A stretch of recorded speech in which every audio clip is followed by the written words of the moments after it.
do is attempt to charge you escrows for the taxes, and I've had a lot of clients who, once they've missed their tax payment, they get an escrow statement from the bank that says now you have to pay that $6,000 over the next 12 months, and that's now a $500 additional payment that you're going to be expected to make every month, so they can recover those taxes, and sometimes it's more. If you don't pay your taxes and your bank doesn't pay your taxes, there is a process that happens that will take very long before anyone can possibly come near your property and take it for taxes. The way the governments work is they budget every year for taxes to be paid, and they expect everyone's going to pay their taxes. And if they don't, what they have is called a tax certificate auction. It's basically, it allows people to bid, institutions, whoever, to bid on the right to pay your taxes for you and charge you interest.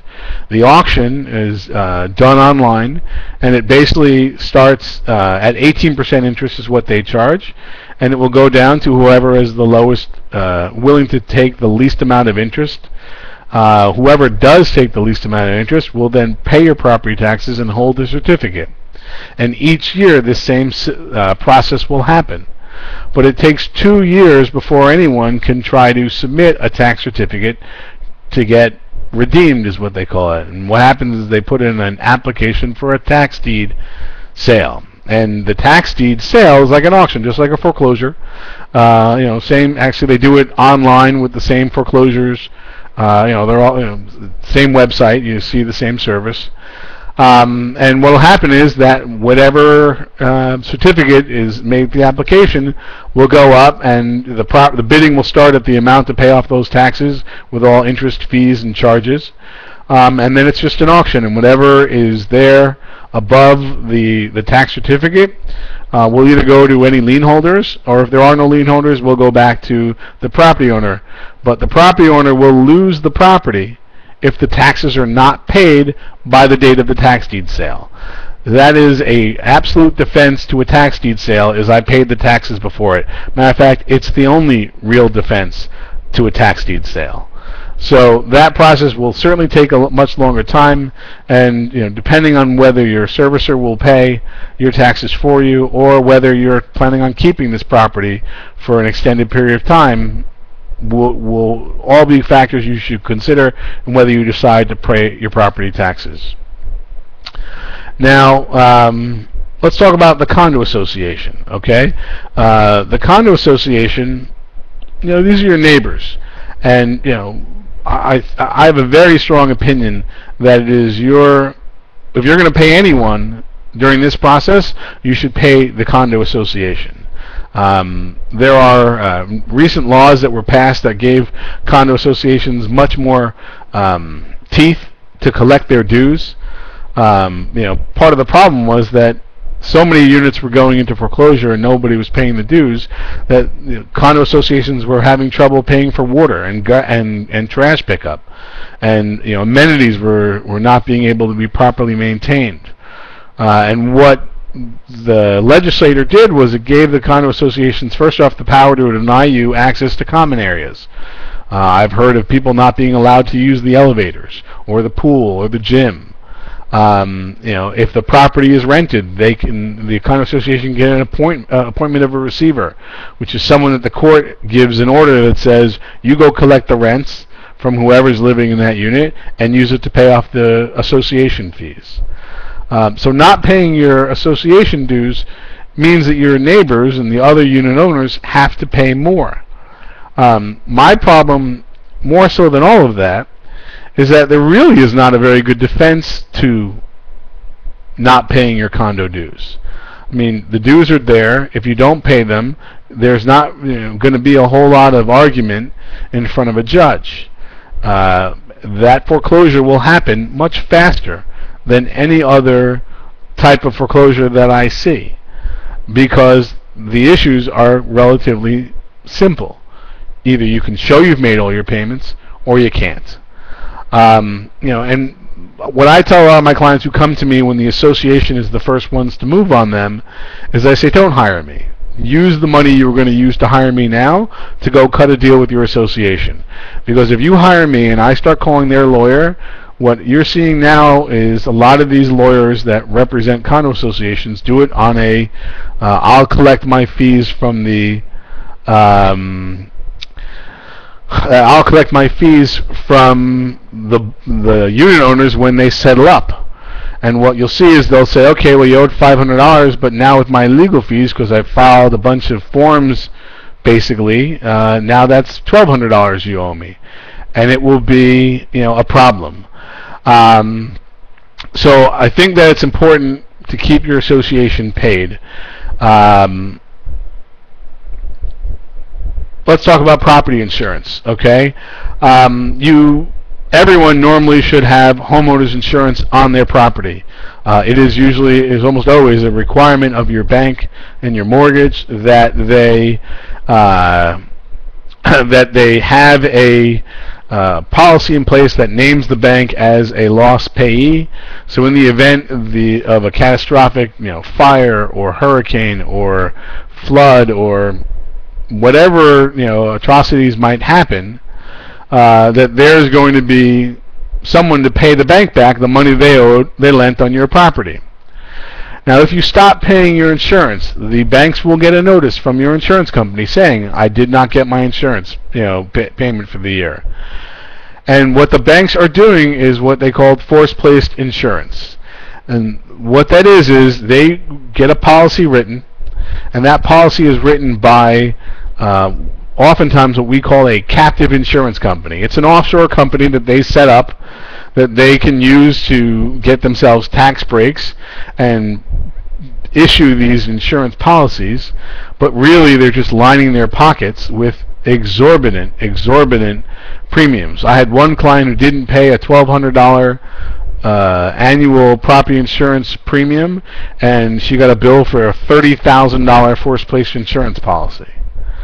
And what's worse about these policies is that they will only protect the bank. So in the event of a fire or a hurricane, God forbid, the bank will get their check for the value of the building, but everything inside that building, your personal property, your televisions, your clothes, your jewelry, whatever it is, if you don't have your own policy in place, you are not going to get protection.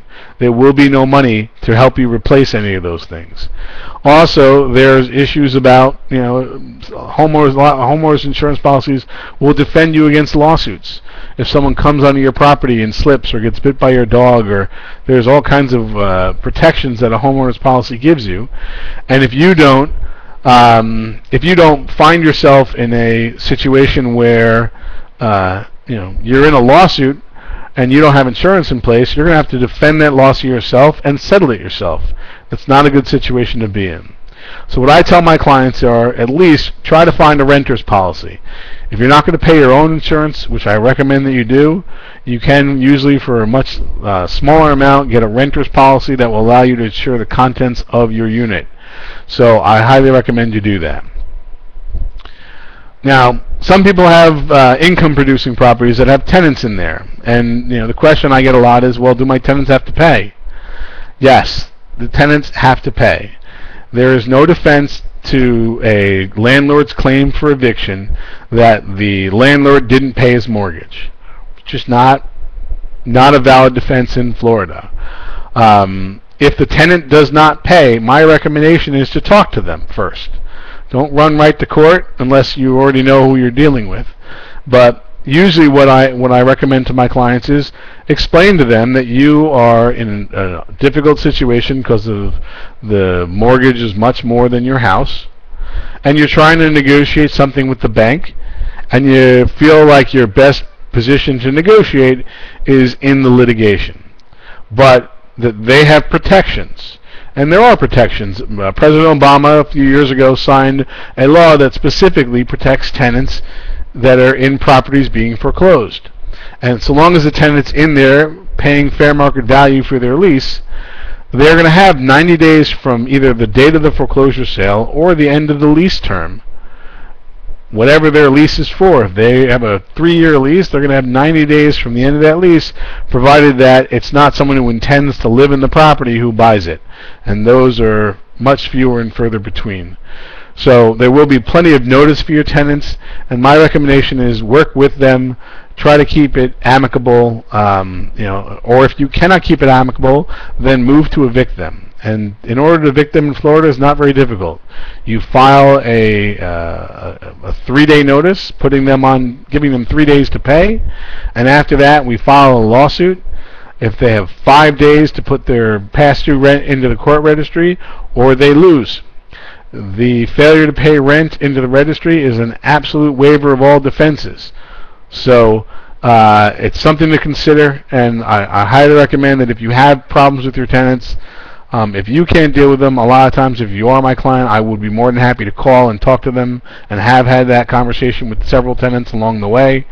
But they are protected, and they don't have the ability to stay there for free. So let's talk about ways to keep your home. There's a few different ways that I'm seeing. First off, once you fall behind in your payments, I see that I have a question from someone who said, I used to have trouble, but now I'm making a lot more money and I can make my payment. Well, in order to start making your payment, you have to have an agreement to make your payment. And what a lot of banks will do is allow you to reinstate your mortgage. What they'll do is they'll give you reinstatement numbers, which will be all the money that you owe for the payments that you haven't made, plus your late charges, plus whatever charges they've put on you, plus whatever attorney's fees they've incurred. And if you make that payment, you can start making your monthly payment again. If you're not prepared to make that payment, we'll talk about some of the other options. But reinstatement is generally an option. I've seen it done all the way through to the point of a foreclosure sale. Much less likely after a foreclosure sale, but up to a foreclosure sale, I've seen it work relatively effortlessly. If you have the money, they're happy to take it and continue servicing the loan. You can pay off the loan. Now, obviously, if you're upside down, you would have to come out of pocket to do that, but it is an option. And if you are able to do that because you have a benevolent uncle or you have some way of paying off your mortgage, by all means, that's a way to keep your home. Loan modifications. We'll talk more about this, but obviously getting the bank to agree with you that, okay, you had a tough time either through unemployment or through hardship or lack of income. If we can work out a deal with the bank that allows you to start making your payments again without having to reinstate and just pay all the back money that you owe, if we can work it out, that will allow you to keep your home again. The more aggressive way to keep your home is by litigation, and that's when if the other options are not available to you and or the modification they're offering is not really helpful to you, litigation is often the only choice that you have. Because remember, you've already made the decision to pay or not pay. Now you have to be ready to stand up and fight. So I've seen in litigation short payoffs where the bank will just accept a payment of less than what is owed in order to go away and satisfy their debt. We've also seen meaningful modifications, which is principal balance reduction to fair market value with an interest rate and a payment that a borrower can meaningfully make. I think that you kind of got to understand and look at this like the litigation that is. It's a lawsuit, and